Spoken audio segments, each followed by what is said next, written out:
Hey guys, Adam here. It's been a while. After watching the new movie Go, I must say, Sony Pictures Animation has been absolutely cooking with their films. Especially after the release of K-pop Demon Hunters on Netflix. And with Spider-Man Beyond the Spider-Verse releasing next year of 2027, I won't be even surprised if it even turns out successful. But the real question is, how and why? How is it that Sony Pictures Animation, of all animation studios, is becoming this successful with their films, and why this could be the future of animation? Well, in order to have all the answers to the questions, we gotta start from the very beginning. So without further ado, let's see how Sony Pictures Animation evolved to not only become the king of animation, but also now one of my new favorite animation studios of all time. Let's go! Now before we begin, I want to point out that I'm talking about Sony Animation's animated movies, meaning that films that have live action CGI won't be in the topic of this video. And examples are Goosebumps, The Smurfs, and Peter Rabbit. Okay, I know that they're technically part of their films, but I wanted to talk more on the animated side rather than the live action or CGI side, if you know what I mean. Also note that since there are many Sony animated films, many of them won't be guaranteed present in this video. But let me know if you guys want me to do a tier list on all of them in the future. Now with all that out of the way, let's truly get started. Okay, so we know that Sony Animation's first film was none other than Open Season. Not only was this the first film for Sony, but Boog and Elliot, the main characters of the film, are unironically Sony's Shrek and Donkey of the studio. Now, despite it being the first film that Sony Pictures Animation made, it unfortunately didn't do so well in the box office. But then, when Sony Animation created films like Surf's Up and Cloudy with a Chance of Meatballs, it changed everything. And everyone started to love both of these films. Oh yeah, before Surf's Up and Cloudy, there was the open season films 2 and 3, but honestly, I'd rather watch the first film than its sequels. But ever since then, they created films that many people love, and there's some that just didn't really work out in the end, or basically end up being failures. My favorites back then were definitely the Hotel Transylvania franchise. I know that in the present there are better films for Sony, but the first one will always be a classic. Oh, I completely forgot about Transformania, but we don't talk about that one. Yeah, unfortunately not all of Sony Pictures Animation's films are perfect. There are some films that are absolutely terrible and were absolute failures from the start.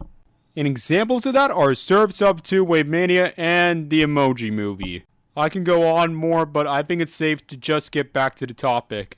Honestly, I'm glad that Sheffrill's Productions made an entire rant about these films, especially Surf's Up 2.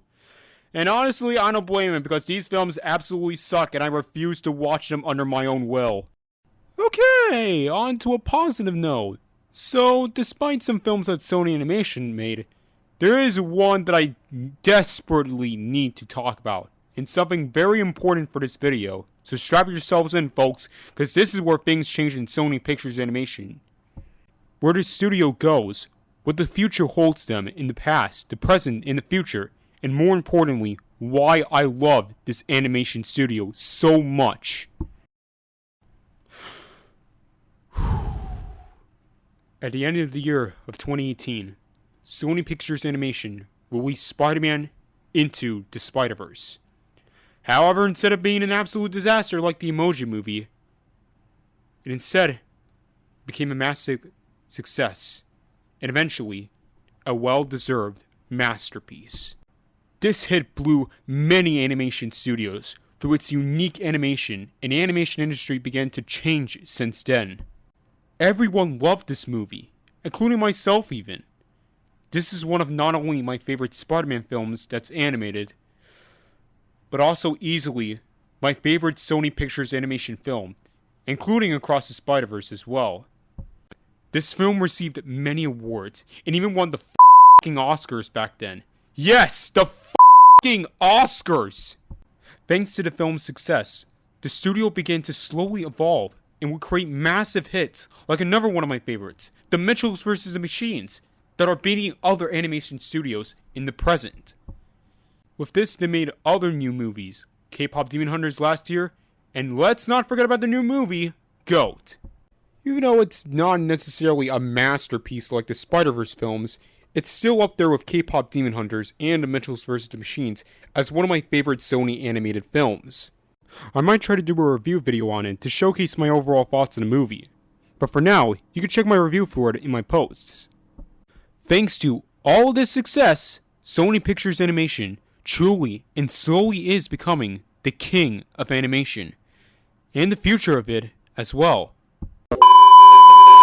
Overall, what I love about Sony Pictures Animation is that unlike other animation studios, such as Disney and Pixar, the studio loves making very bold risks of creativity and unique styles of animation. While Disney and Pixar nowadays focus on trying to make safe approaches with their films, Sony Animation does the exact opposite. They're always risk-taking with their films. They let their own animators go all out with their films, creating unique creative stories, characters, and animation to create absolute hits in theaters, and even in the streaming services. So despite some mistakes and flops that the studio does in the past, the studio is actually learning from their own mistakes, creating films that are miles better than what they have worked on in the past. So, through trial and error, through a long journey of failure to triumph, Sony Pictures Animation is starting to become not only the king of animation, but the future of all animation. Phew! So after talking through all of this, I'm honestly excited about its future and its upcoming films that are coming in the next few years. There are already films that are being developed and I cannot wait for them to come out. Like, we're getting a K-pop Demon Hunters sequel in 2029, almost 3 years from now. And despite the wait, I'll still look forward to it. Not only that, it's confirmed that we're getting 2 Spider-Verse spin-off films for both Spider-Gwen and Spider-Punk. Also, The Mitchells vs. the Machines are literally coming back with a sequel. Man, can this get better or what? I'm so excited to see Spider-Man Beyond the Spider-Verse in 2027 next year, which I'll probably be around 19 when that happens. Overall, guys, I love where the studio of Sony Pictures Animation is going, and I'm really excited to see what more the future holds for this studio. But what do you all think? What do you think about Sony Pictures Animation in its future? And what are your favorite films this studio has created? Leave all of your answers and comments down below in the comment section. And feel free to ask me any more topics for future video essays. Thank you guys so very much for watching, and I'll see you guys next time. Goodbye, everyone!